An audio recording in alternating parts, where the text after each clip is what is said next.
வணக்கம் உறவுகளே, எல்லாரும் எப்படி இருக்கீங்க?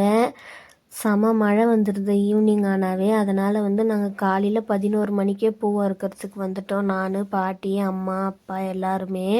அதனால் 3 மணிக்கெல்லாம் இவ்வளோ தூரம் வர முடிஞ்சிச்சு. அதுவும் இல்லாமல் பூ கம்மியாயிடும் கனகாமரம் மழை வந்தாவே. சில பேர் என்ன பண்ணியிருந்தீங்கன்னா, இப்போ எவ்வளோ ரேட்டு போகுது அப்படின்னு சொல்லி கேட்டிருந்தீங்க. மழை வந்தால் பூ கம்மியாயிடும், கனகாமரம் ரேட்டாக இருக்கும். ஒரு கிலோ 1000 ரூபாய் போகுது. ஆனால் 1000 ரூபாய் போகிறது சந்தோஷமான விஷயந்தான். ஆனால் இப்போ பூ கம்மி ஆயிடுச்சு.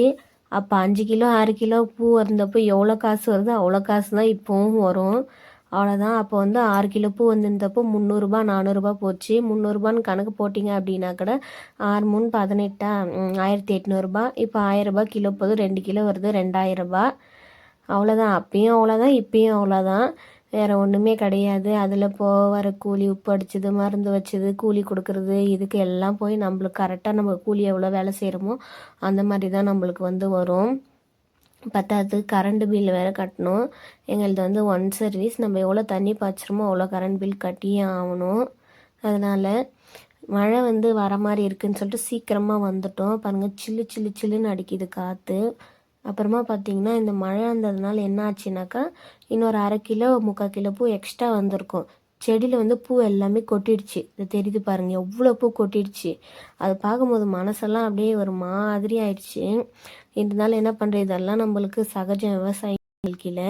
இங்கே பாருங்கள், இந்த செடிக்கிட்ட விதை வெடிச்சுக்குது. கீழே எவ்வளோ செடி பாருங்களேன், வேற விட்டா கூட முளைக்காது. வெடிச்சதுல எவ்வளோ வேற. அது கால் படாமல் இருந்ததுனால, கால் பட்டு இருந்துச்சுன்னா எல்லாம் பொறிஞ்சிட்ருக்கும்.